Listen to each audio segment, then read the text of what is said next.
Alright, here we go. Ooh, that's a scary hand. That's a scary hand right there. Long ago and far beyond the Great Wall of China, a young woman named Fa Mulan lived with her family. One day, the Emperor's aide rode into town. "The Huns have invaded China," he announced. "One man from every family must serve in the imperial army."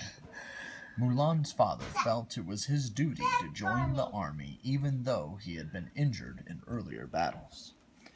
That night, he began to practice some fighting moves, unaware that Mulan was watching. Suddenly, a pain from an old wound shot through his leg and he collapsed on the floor. Mulan knew that her father wouldn't be able to survive another battle, so she decided to disguise herself as a man and take his place. She cut her hair, put on soldier's clothing, and left in the middle of the night on her horse, Khan. Jack, you're colored all But over your feet. Mulan was not alone. The spirits of her ancestors sent Mushu, a tiny dragon, along to protect her. Oh, Michael Gavin, no fuss potting. Is Mushu a lizard? No, he's a dragon. Dragon. Not into that whole tongue thing. We gotta watch that movie again, man. Mushu caught up with Mulan, and soon they arrived at the army camp. Mushu whispered suggestions about how to look more like a man. "Show them your man walk," he said.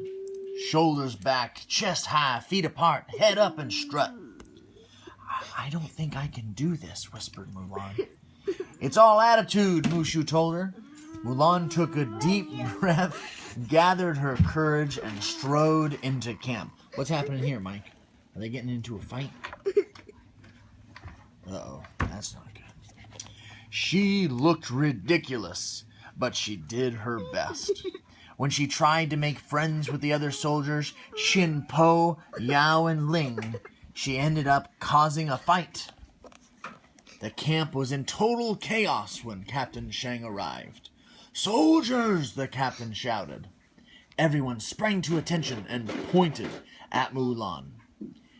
"He started it," they said in unison.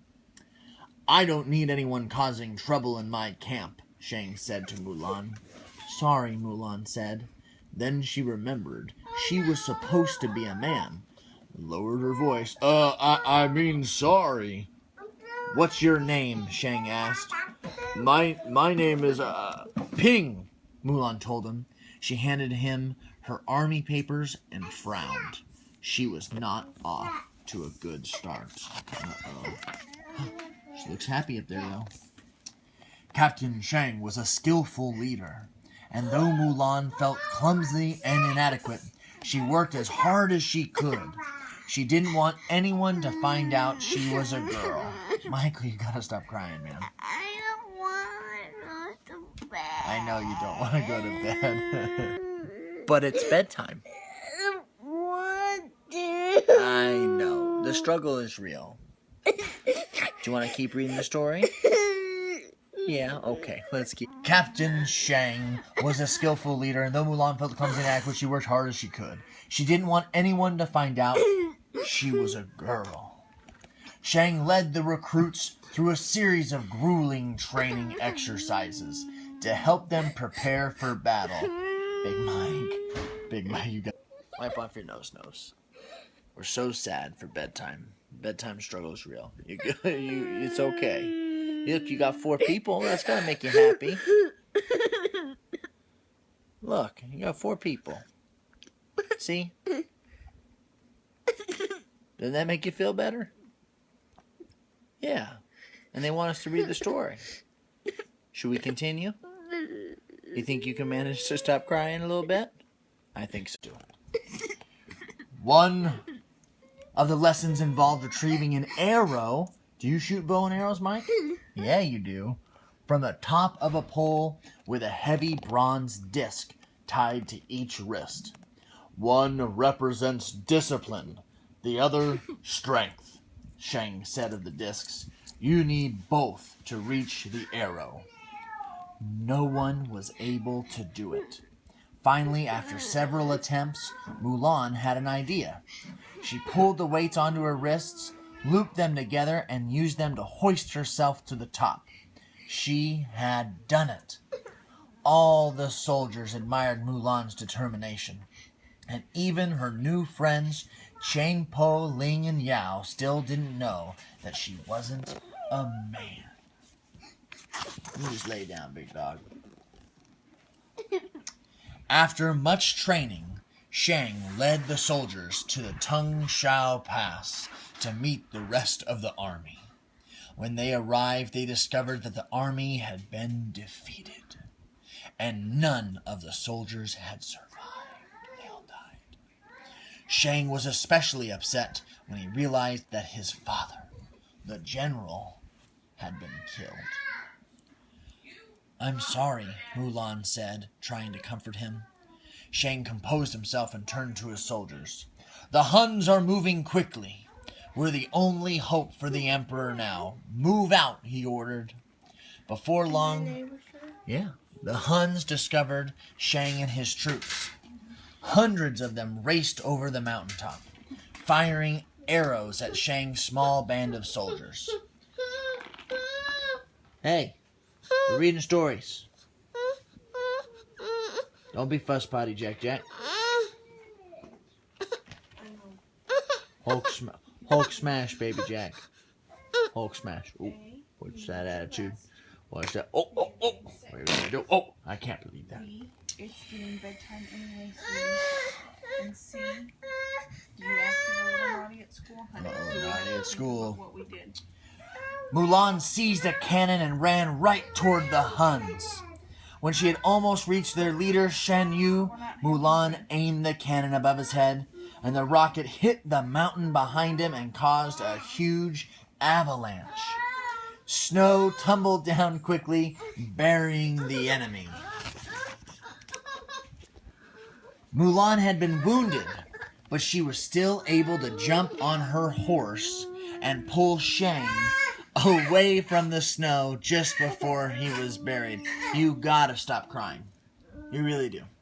Got to. As Chang Po and the others helped them to safety. Really, Jack? Shang looked at Mulan with admiration. Jack! What are you doing? That's right, you hide, baby Jack. Ping, you are the craziest man I've ever met. For that, I owe you my life, he said. From now on, you have my trust. But Mulan's wound had to be treated. It was then the soldiers learned that she was really a woman. At that time, China, Mulan's deception was punishable by death. Shang spared. What happened? We're gonna make it through the story.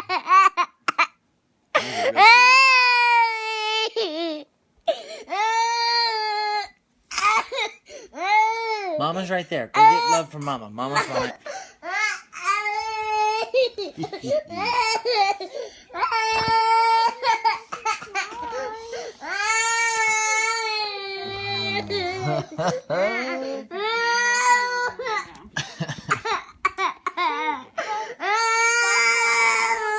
Shang spared her life.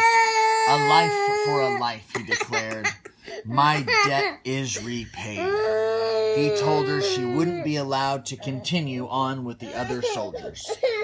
Dejected, Mulan watched the troops march away, leaving her alone with Mushu and Khan. With a heavy heart, she confided in the dragon. I should never have left home. I just wanted to do things right, so that when I looked in the mirror, I would see someone worthwhile. But I was wrong. I see nothing. You risked your life to help the people you love, Mushu replied. But don't worry, things will work out. That quiet moment was shattered when Mulan realized Shan Yu and a few of the Huns had survived. Racing on horseback to the imperial city, Mulan found Shang and told him what she had done. Jack, son of a biscuit, man. Biscuit-eating bulldogs. You don't belong here, he replied. Go home. You have to believe me, said Mulan. But Shang wouldn't listen. Soon the Huns seized the emperor and ran into the palace. Mulan turned to her friends for help. Qin Po, Ling, and Yao tried to break down the palace door. It was no use. Hey, I have an idea, Mulan called. Eager for the help of their quick-thinking friend, the soldiers let Mulan dress them up as women. So we got drag queens and it's all over the place, man. This is a risky move by Disney, but it paid off, I think, in the end. When they used the sashes from their dresses to help them climb the palace columns, Shang realized that Mulan was trustworthy and joined their effort. Once inside, they attacked the unsuspecting Huns. Ooh, there's the bad guy. He's scary. He's so scary. Together, Mulan, Shang, and the others knocked out the Hun soldiers and rescued the emperor. Then Shang went after Shan Yu. Furious that the emperor had escaped, the Hun leader drew his sword. You took away my victory, Shan Yu growled at Shang. No, Mulan, said Mulan. I did. She pulled back her hair so Shan Yu, my goodness, would recognize her and Shang's life would be spared. The soldier from the mountains, the Hun leader cried. He began to chase her. Is that a firework? Yeah. Is that Mushu attached to that firework? Yeah. Oh man, he's about to get blown to smithereens. Leading Shan Yu to the top of the palace, Mulan grabbed his sword and pinned his cloak to the roof. Mushu shot toward him on a rocket. The little dragon jumped to safety just before the rocket blasted Shan Yu into a tower of fireworks. You like fireworks, Big Mike? No, you do not. After the battle, the emperor approached Mulan. I have heard a great deal about you, Fa Mulan, he said. You stole your father's armor, ran away from home, impersonated a soldier, deceived your commanding officer, dishonored the Chinese army, destroyed my palace, and you have saved us all. And then he bowed to Mulan in gratitude. Stunned, everyone else did the same. See to it that this woman is made a member of my council, the emperor told his aide. Mulan was honored, but knew that she needed to return to her family. Then take this, so your family will know what you have done for me, the emperor said, handing her a pendant with his crest on it. Then he gave her Shan Yu's sword. And this, so the world will know what you have done for China.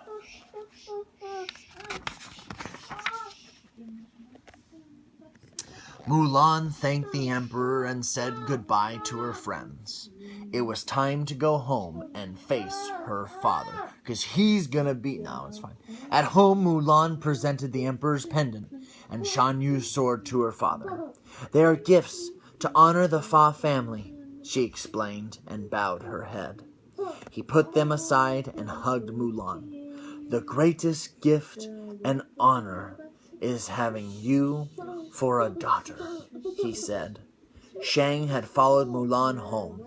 He realized that his feelings for her had grown, which is questionable because she used to be a dude. She had been very courageous, and he admired. I thought say